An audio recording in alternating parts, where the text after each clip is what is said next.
BPO నుంచి టెస్టింగ్కి రావచ్చా? జనరల్గా ఏంటి అంటే బీపీఓ నుంచి టెస్టింగ్ ఎందుకు రావాలనుకుంటున్నారో ఫస్ట్ మీరు ఆలోచన చేసుకోవాలి. ఒక స్టూడెంట్ నన్ను అడిగాడు ఈ విషయం. సో మీరు చెప్పండి, దాన్ని బట్టి నేను దాని సిరీస్ ఆఫ్ వీడియో చేస్తాను. కుదిరితే షార్ట్ వీడియోలో అవ్వకపోతే దాన్ని ఎలాబరేట్ చేస్తూ మెయిన్ వీడియో చేస్తానని చెప్పాను. దానికి సంబంధించే నేను చాలా వీడియోస్ అనేవి చేస్తూ ఉన్నాను. ఆ వీడియో ఇంకా కూడా లింక్ అనేది పెట్టున్నాను.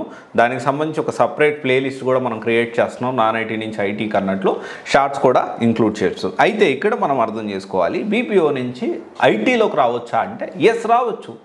బీపీఓ నుంచి టెస్టింగ్ రావచ్చా అంటే ఎస్ రావచ్చు. కానీ ఇక్కడ మీరు కన్సిడర్ చేసుకోవాల్సిన విషయం, మీరు ఎప్పుడు పాస్ అవుట్, ఎంత పర్సంటేజ్ ఉంది, and at the same time మీరు కరెంట్లీ వర్క్ చేస్తున్న బీపీఓకి సంబంధించి మీరు పిఎఫ్ అనేది క్రియేట్ అయిందా లేదా, ఇవన్నీ కూడా చాలా కీలకం. ఎందుకు అంటే పిఎఫ్ క్రియేట్ అయింది అంటే ఇట్ విల్ బీ ప్రాబ్లమాటిక్. ఎందుకు అంటే టెస్టింగ్లో ఏంటి అంటే ఫ్రెషర్గా ఆపర్చునిటీస్ ఉన్నప్పటికీ చాలా తక్కువ ఆపర్చునిటీస్ ఉన్నాయి. అందుకనే మనం ఆలోచించాలి ఈ విషయాన్ని. ఖచ్చితంగా కొంత ఎక్స్పీరియన్స్ పెట్టుకొని మనము ఎక్స్పీరియన్స్ క్యాండిడేట్లకు వెళ్తేనే అవకాశం అనేది ఉంటుంది. కాబట్టి ఇది మనం ఆలోచించాలి. అండ్ టెస్టింగ్ బీపీఓ నుంచి టెస్టింగే కాదు, బీపీఓ నుంచి ఏ టెక్నాలజీకైనా కానీ మనం మూవ్ అవ్వచ్చు. టెస్టింగ్ అయితే ఫ్రెషర్కి లేకపోతే 3+కి ప్రజెంట్ కాల్స్ ఉన్నాయి కాబట్టి దానికి తగ్గట్టు మనం ప్లాన్ చేసుకోవాల్సిన అవసరం ఉంది. అండ్ మ్యాక్సిమం మీరు కుదిరితే ఈ ఎక్స్పీరియన్స్ గట్రా కాకుండా ఫ్రెషర్గా మీ కెరియర్ స్టార్ట్ చేయడానికి లైక్ నేను ఆల్రెడీ ఒక కెరీర్ గ్యాప్ వాళ్ళు ఎలా ప్లాన్ చేసుకోవాలని ఒక డీటెయిల్ వీడియో చేశాను, దాంట్లో కూడా చెప్పాను. సో కోడింగ్ సైడ్ వస్తే కొంచెం ఫ్రెషర్గా ఇంటర్న్షిప్ తోటి ముందు ఇంటర్న్షిప్ చేసి తర్వాత ఫ్రెషర్గా మీ కెరియర్ స్టార్ట్ చేయడానికి అవకాశం అయితే ఉంటుందని చెప్పాను. సో దానికి తగ్గట్టు మీరు ప్లాన్ చేసుకోవచ్చు. అండ్ ఇప్పుడు ఎవరైతే స్టూడెంట్ అడిగాడో బీపీఓ నుంచి టెస్టింగ్కి రావచ్చా అంటే ఎస్ రావచ్చు. కాకపోతే మీకు పిఎఫ్ అనేది ఉంటే కొంచెం కష్టతరం అవుతుంది.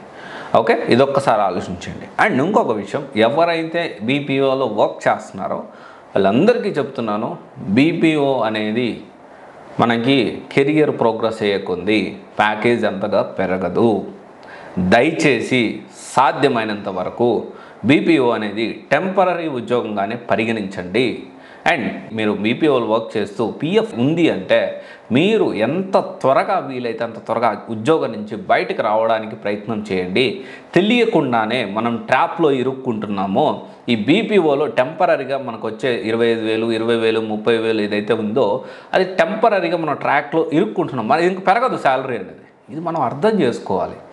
అర్థం చేసుకోకుండా నాకు ఉద్యోగం వచ్చింది, నేను ఎంజాయ్ చేస్తున్నాను, లేకపోతే బైక్ కొన్నాను ఉద్యోగం వచ్చిన వెంటనే, లేకపోతే ఐఫోన్ కొన్నాను ఈఎంఐలో కొనేసేసి ఆ కమిట్మెంట్ అయిపోయాము, లేకపోతే ఇంట్లో పరిస్థితి బాగాలేదు అందుకని నేను ఉద్యోగం చేస్తానంటే ఇప్పటికిప్పుడు ఆలోచించొద్దు. ఫ్యూచర్లో ఎలా ఉంటుంది, నెక్స్ట్ 5 ఇయర్స్లో ఎంత ప్యాకేజ్ పెరుగుతుంది. ఇప్పుడు 4 ఇయర్స్ 5 ఇయర్స్ బ్యాక్ ఉన్న పెట్రోల్ రేటు ఇప్పటికి ఎంత తేడా వచ్చింది. అప్పుడు ఎక్స్పెన్సెస్కి ఈరోజు ఒక 50,000 వస్తాయి. హైదరాబాద్లో బతకడం ఎంత కష్టమో తెలుసా? ఒక ఫ్యామిలీ ₹1,00,000 వచ్చినా చాలా కష్టంగా ఉంది. నిజం చెప్తున్నాను. ₹1,00,000 వచ్చినా ఇప్పుడున్న సిచ్యువేషన్లో అతను మిడిల్ క్లాస్ ఫ్యామిలీయే. మిడిల్ క్లాస్ మ్యారేజ్ అయిన తర్వాత తెలుస్తాయి కష్టాలు. మ్యారేజ్ అయ్యి పిల్లలు పుట్టిన తర్వాత అయ్యే ఖర్చు, వాళ్ళ పాల డబ్బాకి, డైపర్లకి, వానికి బేసిక్ థింగ్స్కి, వ్యాక్సిన్కే ఈరోజు 12,000 అవుతుంది. నమ్మండి, నార్మల్ వ్యాక్సిన్కి. గవర్నమెంట్ వేసే వ్యాక్సిన్ కాకుండా కొన్ని ఎక్స్ట్రాగా వేయాల్సి ఉంటుంది. అన్నీ కలిపి ఓవరాల్గా 10,000 నుంచి 12,000 ఉంటుంది మంచి హాస్పిటల్లో. సో అర్థం చేసుకోండి, ఖర్చులు పెరుగుతాయి. ఓకే, దానికి తగ్గట్టు మన ఆదాయం పెంచుకోవాల్సిన అవసరం ఉంది. డబ్బు అంత ఇంపార్టెంట్ కాదులేండి, డబ్బు పెద్ద విషయం కాదులేండి అలా ఎవరన్నా చెప్తే నమ్మకండి. నిజం కాదు, డబ్బు చాలా ఇంపార్టెంట్.